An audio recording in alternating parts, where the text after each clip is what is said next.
Mi ponencia se titula Polonia, país de tolerancia religiosa.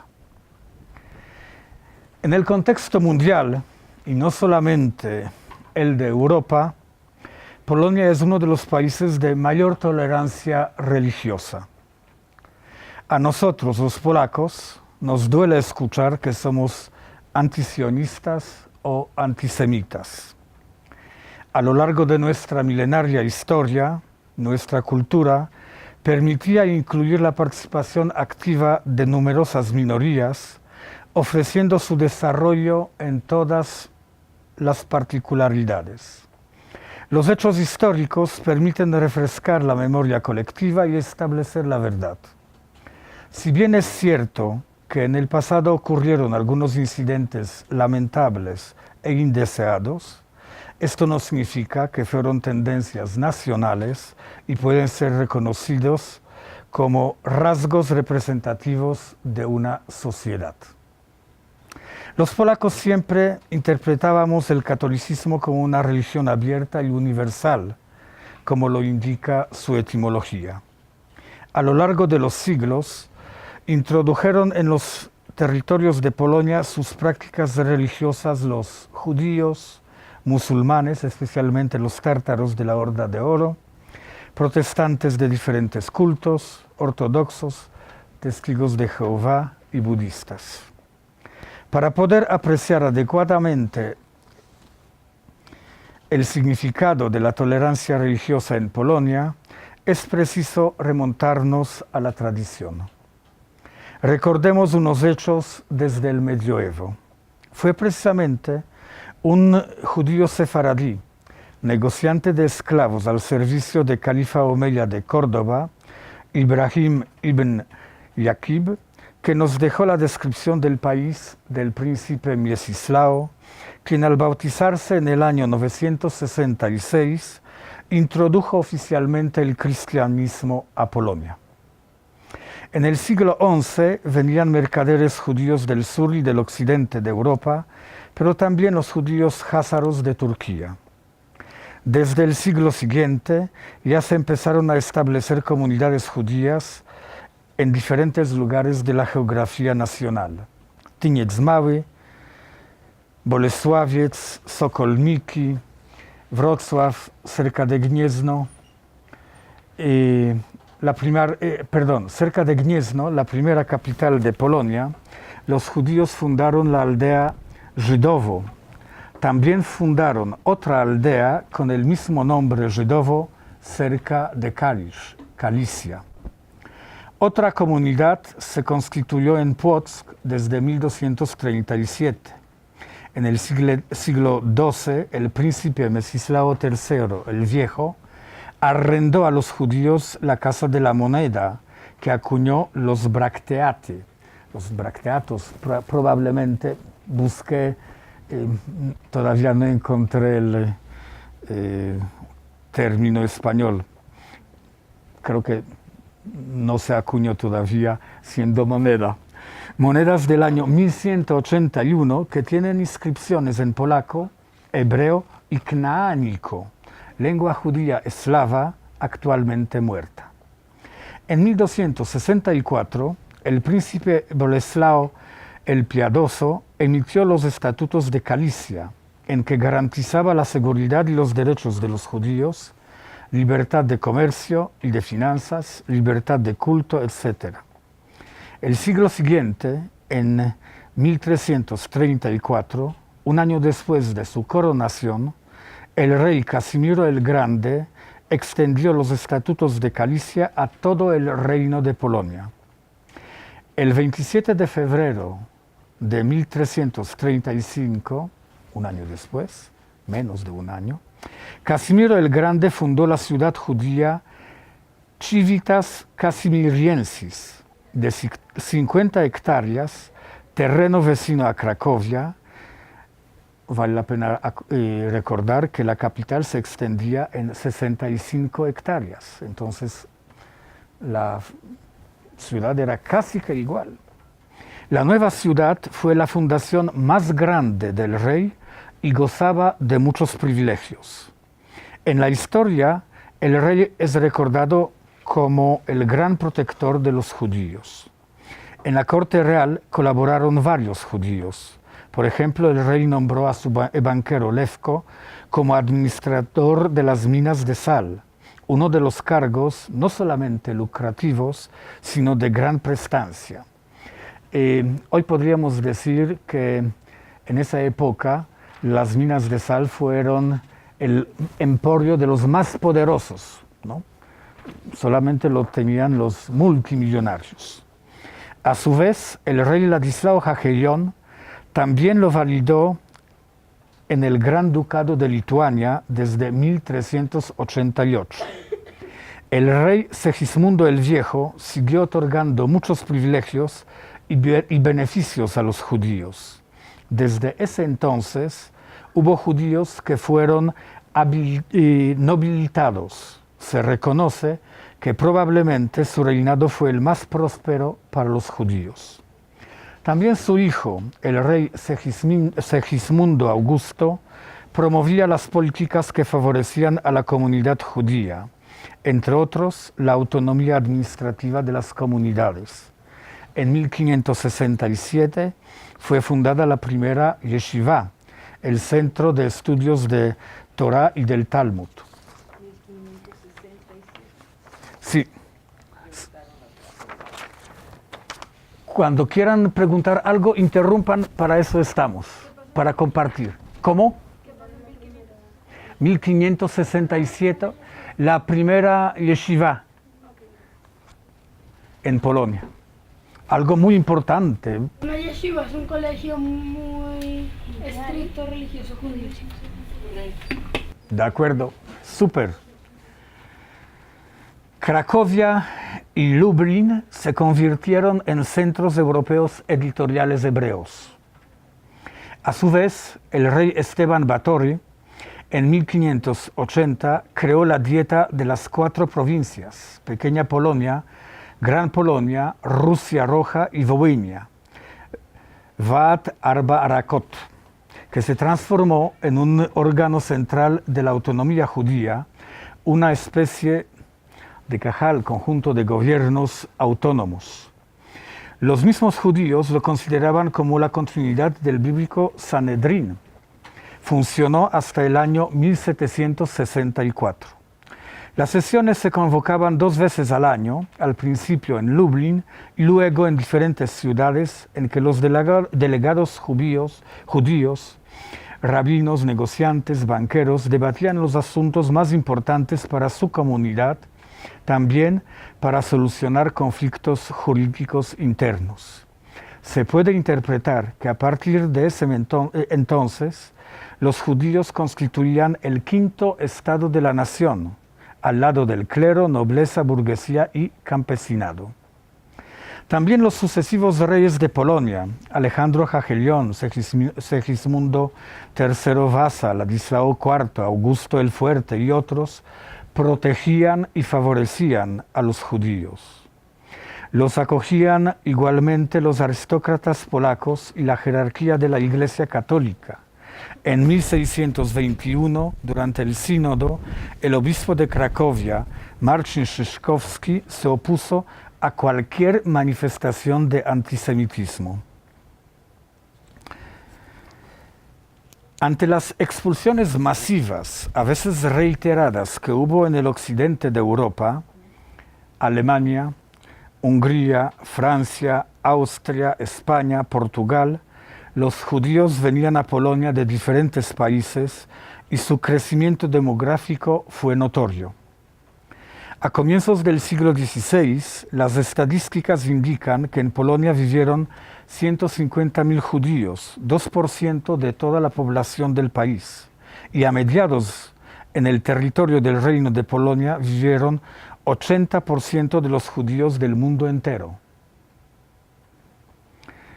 Es verdad que Polonia se volvió centro del mundo judío. Su cultura y su arte florecieron.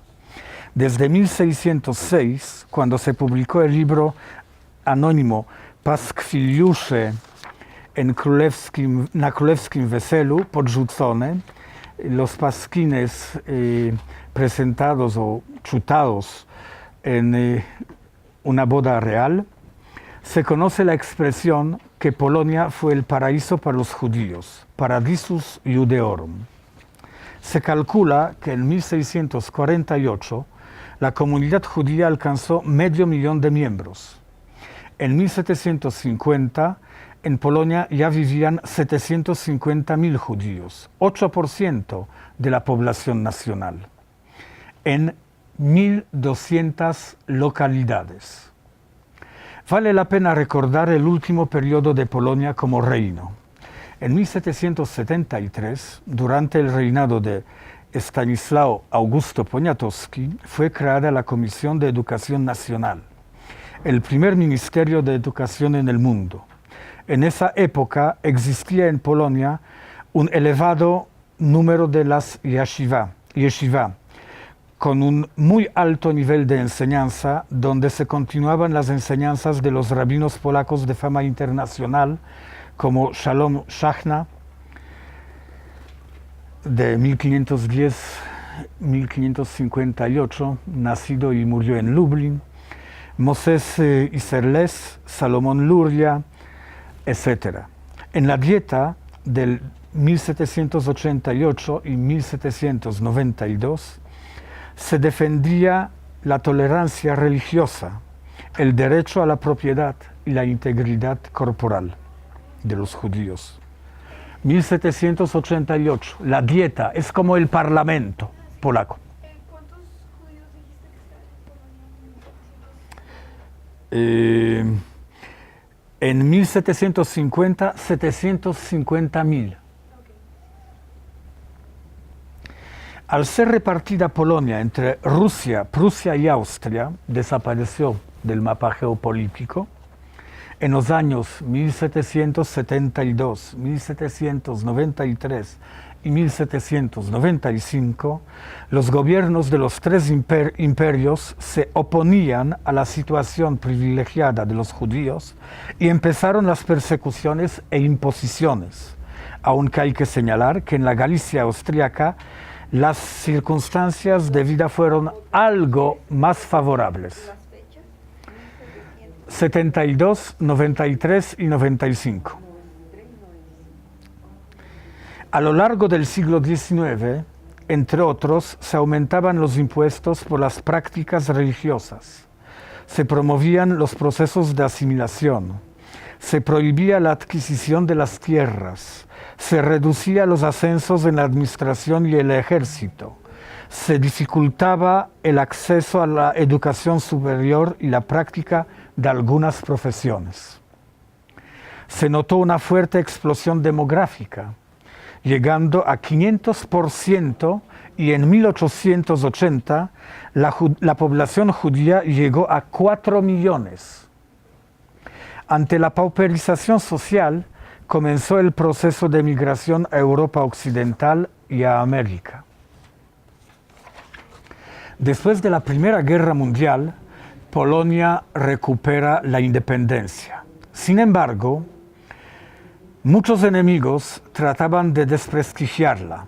Es interesante recordar que el primer embajador de los Estados Unidos, Hugh Gibson, desconoció los rumores de los pogroms promovidos por algunos periódicos estadounidenses, lo cual lo hizo el blanco de sus ataques. Ante las dudas, el presidente Woodrow Wilson envió una comisión encabezada por Henry Morgenthau e integrada también por Edgar Hadwin y Homer Johnson. El informe de Morgenthau fue bastante negativo en contra del reciente gobierno polaco, que estaba en proceso de formación. Pero los informes de los otros dos integrantes le contradecían. 1918. También la Gran Bretaña, en 1919, envió una comisión para averiguar lo acontecido en Polonia. Tanto su presidente, Stuart Samuel, como Rumbold y Wright expresaron: bienvenidos los profesores de la Universidad de Varsovia. Bastante. expresaron que el trato que recibían los judíos de parte de los polacos fue mucho mejor que él en los países vecinos. Durante los años de la entreguerra se crearon en Polonia numerosas organizaciones, partidos, movimientos y judíos, entre otros la organización sionista. En el Congreso estaban presentes los representantes de las agrupaciones sionistas de derecha y de izquierda, de diferentes partidos judíos, la Asociación Obrera Judía Universal Bund, etc. Antes de la Segunda Guerra Mundial, en Polonia vivían 3.474.000 judíos, el 73% en las ciudades. La cuarta parte vivían en las ciudades más grandes, Varsovia, Łódź, Vilna, Cracovia y Lwów. A Varsovia, con 352.000 habitantes hebreos, solamente superó la Nueva York en esos datos demográficos. La cultura judía volvió a florecer en Polonia. Aparecieron 116 revistas. Muchos autores escribían en yiddish. Entre ellos, el más conocido fue Isaac Bashevis Singer, Premio Nobel de Literatura 1978. El teatro también fue muy activo. Aparecían películas de los directores judíos, Alexander Ford, Yosef Leites, Alexander Herz, Konrad Tom. El actual Teatro Nacional Judío en Tel Aviv nació en Białystok. La Guerra Mundial y el Holocausto. La barbarie promovida por los nazis alemanes aún estremece las conciencias. Todos conocemos infinitos episodios trágicos. No es posible ni ahondar ni extender las consideraciones sobre estos nefastos años 1939-1945. La destrucción material del país y el saqueo cultural fueron incalculables. Polonia durante la guerra perdió 6 millones de ciudadanos. De ellos, la mitad fueron judíos. Si bien es cierto que el término de holocausto se refiere a los israelitas, es verdad que en las familias polacas también hubo víctimas y muchos católicos perecieron en los campos de concentración.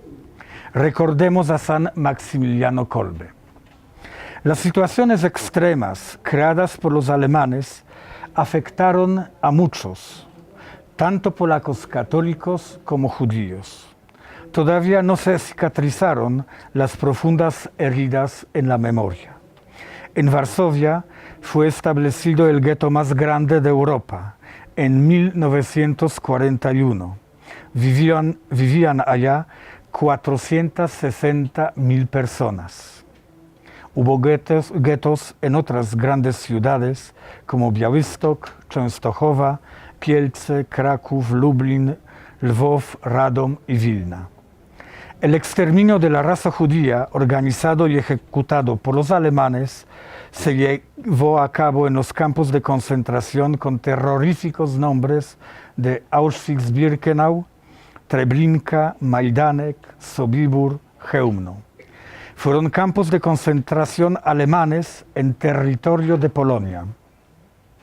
El 22 de junio de 1942 empezó la deportación en masa. Durante 52 días fueron llevadas en trenes a Treblinka 300.000 personas.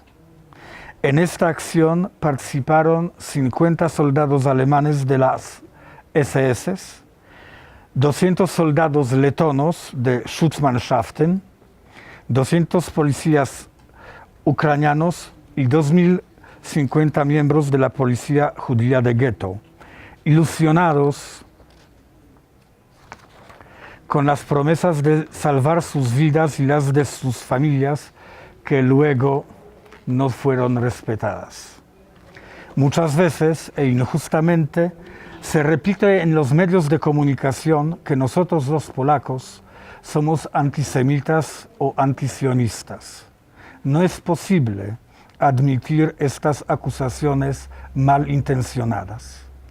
El gobierno polaco en exilio desde Londres fue el primero que alertó al mundo sobre las acciones de exterminio.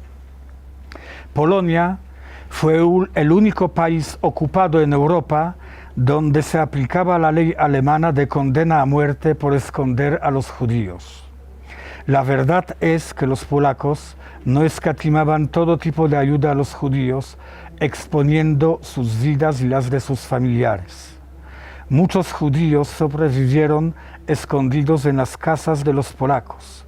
La Iglesia Católica estuvo muy comprometida en salvar a los judíos. De los 13 obispos que dirigían en ese entonces sus diócesis, 11 ayudaban a los judíos y sobre los otros 2 se están adelantando los estudios acerca de sus actitudes. Puedo compartir mis conocimientos referentes al obispo Teodor Kubina de mi ciudad natal, Częstochowa. Allá también existió el gueto. Mi familia tuvo amigos judíos también y exponía sus vidas. Desde antes de la guerra mantuvo una cercana amistad con el rabino Nahum Ash. Durante la guerra animaba a sus feligreses y los sacerdotes a brindar todo tipo de ayuda a los judíos. Los párrocos emitían las partidas de nacimiento que podían servir para la salvación de los israelitas. En los conventos de diferentes órdenes se escondían adultos y niños. Entre otros, así se salvó la bisnieta del rabino Ash, Elżbieta Zielińska-Mundlak.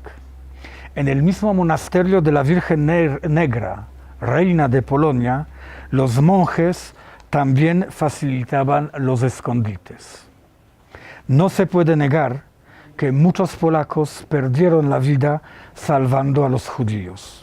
Huelga recordar que los polacos somos reconocidos como el grupo más numeroso, más de la cuarta parte, como los justos entre las naciones. Por esta razón resulta muy doloroso e inadmisible escuchar que somos antisemitas o antisionistas. ¿Por qué esa difamación? Si bien es cierto que en el pasado ocurrieron algunos incidentes lamentables e indeseados, esto no significa que fueron tendencias nacionales y pueden ser reconocidos como rasgos representativos de una sociedad. Podría, pero voy a saltar eso y... Ya quiere preguntar algo. Una pregunta, por ejemplo, ¿tú estuviste allá, en los guetos, en la Segunda Guerra? Bueno, yo nací después de la guerra, pero sí estuve, por ejemplo, en los campos de concentración que se conservan como museos, ¿no? Y realmente marcan la vida, ¿sabes? Porque es inimaginable ver en esos sitios de tragedias infinitas y concientizar, digamos, los números. Cuando vemos, por ejemplo, algunos documentales o películas, no nos imaginamos y no estamos tan impactados como estando allá de forma presencial. Pienso que todo hombre, no solamente judío, debería conocer esos sitios, ¿no? Es algo que advierte ante el futuro que tenemos que buscar la paz y la solidaridad. ¿Sí? La participación de los mencionaste, de la policía, Sí. del cono, Ucranianos, sí. ¿Cuál fue la participación de las fuerzas militares o policía de Polonia en ese momento? No existía. No existía. Existía el gobierno digamos, clandestino, que actuaba precisamente también a favor de los judíos. Si alguien, un polaco, delataba al judío, lo mataban, lo ejecutaban, ¿no? Para frenar precisamente esos actos de antisemitismo, ¿no? No eran, digamos, frecuentes, pero ocurrían, ¿no? Y eso a nosotros, a la mayoría, ¿no? Porque fueron casos, ¿no? Hubo una historia también muy sonada en Jedwabne, ¿no? Donde fueron asesinados los judíos por los polacos. Parece que también inspirados por los alemanes. Es cuestión de aclaraciones, ¿no? Yo pienso que todas esas historias trágicas, pero que ocurrieron, tienen que ser aclaradas, ¿no? En el momento de la caída del comunismo, en 1989, en Polonia vivían entre 5 y 6 mil judíos. Las estadísticas no son muy claras. A veces se habla de 100, a veces se habla de 10.000. No todos profesan la fe, entonces también hay indudablemente una influencia en esos datos. Sí, por favor. Durante la Segunda Guerra, ¿hubo alguna participación polaca no obligatoria? ¿Cómo así? Que si algunos polacos decidieron ayudar en alguna manera a los nazis o en actos antisemitas durante la Segunda Guerra, que no fueron obligados a hacerlo. Sí, no se puede negar. Hubo casos, pero eran casos muy pocos, ¿no? Comparando con la tendencia, digamos, más fuerte de ayuda, ¿no?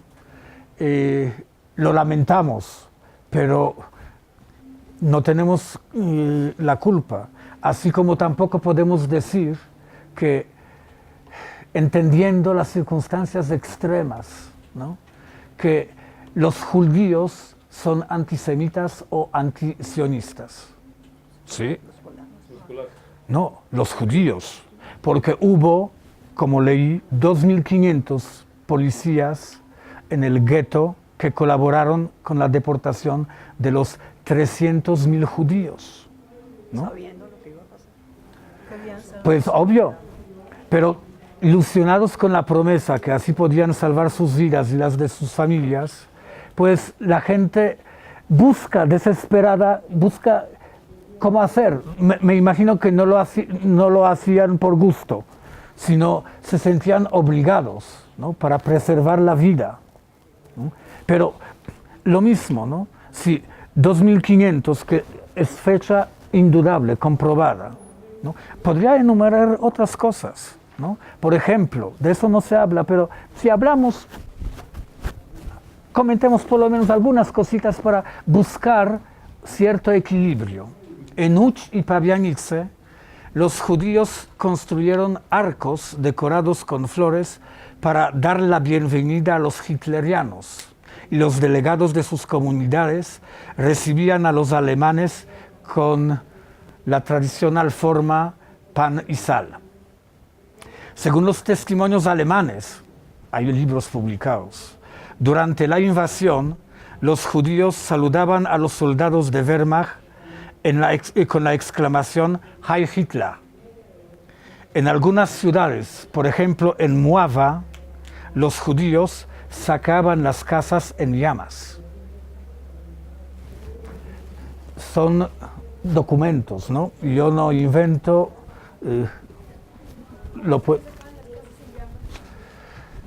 Mira, cuando se bombardeaban las ciudades, muchas ciudades, ¿no?, muchas casas, precisamente se incendiaban.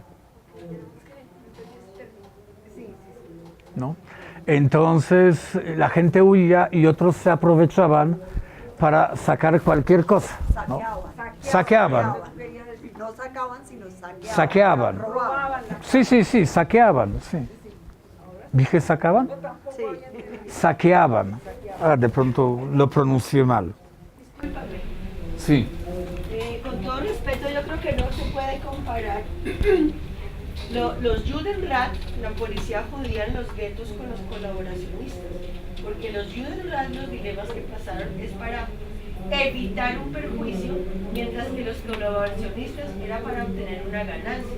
Yo creo que no se puede hacer ese paralelo entre los ambos, ¿me entiendes? De acuerdo. Por eso dije que nosotros no éramos colaboracionistas y vamos a comentar eso con más detalle más adelante por uno de los personajes judíos de reconocimiento mundial. ¿Sí? Una pregunta, es que yo tenía entendido que, por ejemplo, con Hitler creo que usaban, creo que era la esvástica, ¿verdad? Perdón, no te escucho.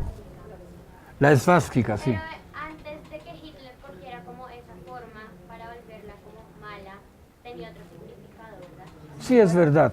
No, y se remonta a una... Sí, milenios. ¿Sí? Sí, por favor. Yo tengo una pregunta. Veo que tú mantenías la posición de que los polacos mantenían la posición de ayudar a los judíos. Sí. Entonces, ¿tú qué opinas sobre las declaraciones de Benjamin Netanyahu? Más adelante recibirás la respuesta. Te felicito por las inquietudes.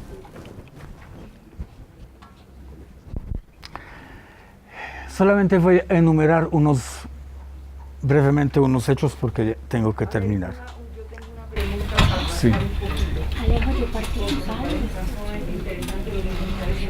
Si me podrías aclarar un poquito las fechas cuando termina la tolerancia de los judíos y empieza pues las persecuciones que fueron durante un lapso pequeño, si habla uno en términos de historia, más o menos. Me hablaste de 1795, 1880, cuando empieza la pauperización. ¿Sabes? Sí, pero ahí viene el tema. Polonia como Estado no existía. Existía la nación. La convivencia era natural, ¿no? Hay muchísimos testimonios. Pero, digamos, las políticas de los prusianos, austriacos y rusos eran bastante antisemitas. Que me interesa mucho porque ahí es donde arranca parte de Bueno, con mucho gusto. Sí. la fecha, ¿verdad? Más o menos. Sí, después, sí. En el momento, sí. En abril de cada año se realiza en Auschwitz la Marcha de los Vivos, con la participación de judíos y de los polacos. En Cracovia se volvió a celebrar el Festival de Cultura Judía, muy importante. Se da precisamente todo el despliegue. En 1997 entró en vigencia el decreto sobre la restitución de los bienes de los judíos. En Varsovia, el fallecido trágicamente presidente Lech Kaczyński erigió el Museo de Historia de los Judíos Polacos, que pueden entrar a la página web del museo y hacer hasta una visita sumamente interesante, ¿no? Muy ilustrativa. Vale la pena. Se refundan las comunidades judías. Pienso que son actos precisamente de una convivencia y de la tolerancia. Ahora bien, en las últimas semanas, y acá vas a recibir la respuesta, en la prensa mundial, también en Colombia, se divulgó la noticia acerca de la enmienda de la ley concerniente al Instituto de la Memoria Colectiva, aprobada por el Parlamento de Polonia. En el tiempo del 2 de febrero de 2018 apareció el artículo titulado Polémico proyecto de ley en Polonia que revisa el Holocausto. Resulta absolutamente necesario hacer unas aclaraciones. La intención de la ley no corresponde de ninguna manera a revisar el Holocausto, sino eliminar los intentos de atribuir a la nación polaca y el Estado la responsabilidad o la corresponsabilidad en el Holocausto. Es preciso eliminar de la vida pública la expresión campos de concentración polacos, porque su uso es falso y malintencionado. En consecuencia, debería ser castigado.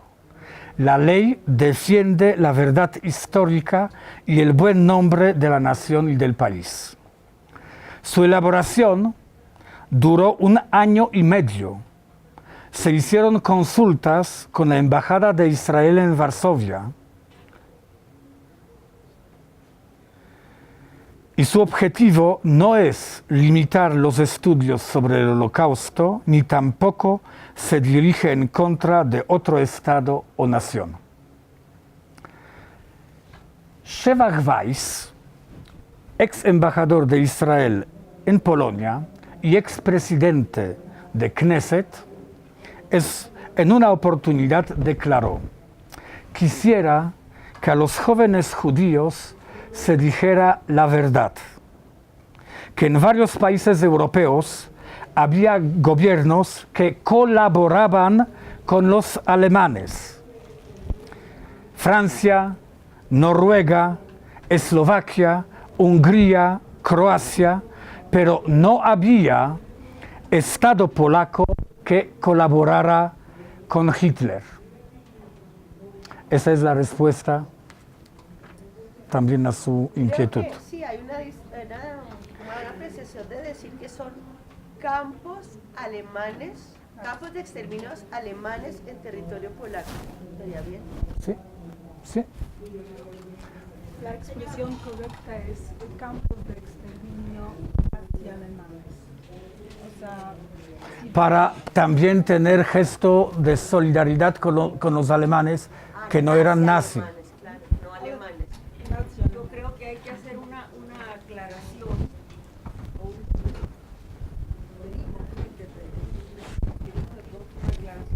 hay que establecer muy claramente lo que significa que haya un Estado y no haya un Estado. Y no haya un Estado. Hay una nación, o sea, hay una población. Hay una población con una serie de tradiciones y de creencias, pero no hay Estado. Eso es muy diferente. Es decir, al no haber Estado, no hay... Sí, y de pronto, caminando por la trocha que tú señalaste, valdría la pena subrayar cuando Polonia fue ocupada por Alemania, por Tercer Reich. Sí, claro. ¿No? Porque no basta decir que en territorio de Polonia. Cuando Polonia estaba ocupada por el Tercer Reich. ¿No? Porque esos son los hechos. ¿No? Nosotros, ¿qué culpa tenemos que en los territorios polacos? ¿No? ¿Por qué lo hicieron? Porque precisamente en Polonia había la gran mayoría de judíos. ¿No? Eso es algo que tenemos que entender, por favor, señora embajadora. si yo puedo complementar un poco lo que ustedes, lo que el profesor acaba de decir. En primer lugar quisiera decir lo que establece la nueva ley que tanta preocupación y dudas ha generado. ¿Sí?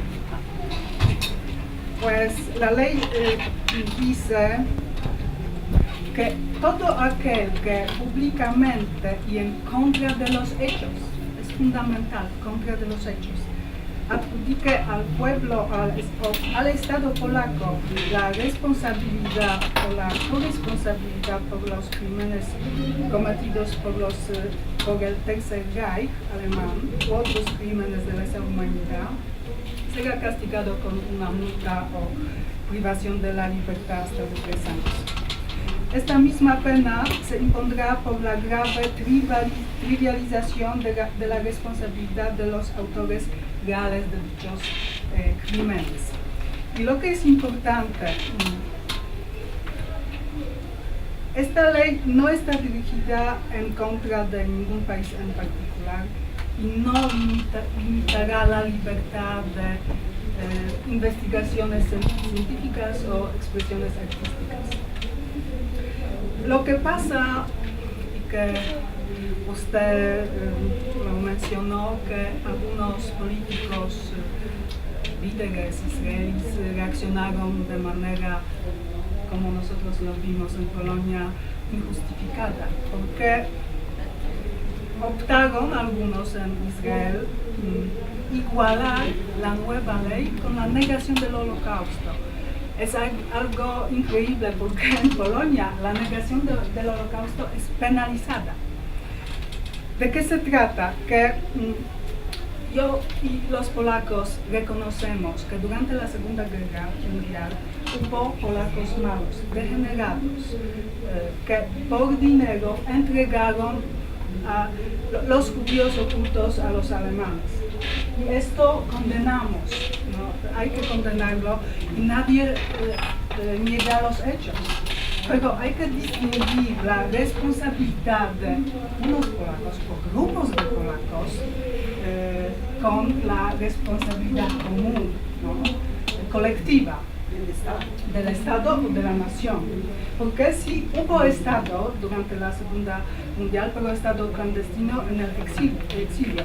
Y quisiera recordar que en 1942 las autoridades del Estado clandestino polaco crearon una institución especialmente destinada a ayudar a los judíos. Se llamaba, el consejo se llamó Regota. Y era la única organización de este tipo en toda la Europa ocupada. Como el profesor ya lo dijo, cualquier ayuda a los judíos enfrentaba la pena de muerte. Entonces, es difícil requerir, ¿no?, que la mayoría de los polacos salvaran. Hubo polacos heroicos que salvaron la vida de sus vecinos judíos y hubo polacos malos que denunciaron a los judíos. Y hay que investigarlo y evidenciarlo y condenarlo. Pero la ley no prohíbe decir la verdad, porque hay muchos judíos, los descendientes de los polacos judíos, que en su memoria contienen hechos malos perpetrados por los polacos. Y estas personas tienen el derecho de esta memoria, ¿no? O sea que la ley no prohíbe decir la verdad, sino prohíbe decir mentiras. De eso se trata. Sí, gracias. Quisiera terminar la cita de Shevach Weiss, expresidente de Knesset. Polonia fue la loable excepción en Europa. Nunca hubo ningunos campos de concentración polacos. Antes de terminar mi intervención y sin extenderme aunque lo merezca, es mi deber recordar la figura y las enseñanzas de San Juan Pablo Magno, amigo de judíos desde su infancia y a lo largo de su vida. Fue el primer papa en la historia de 2000 años de la cultura occidental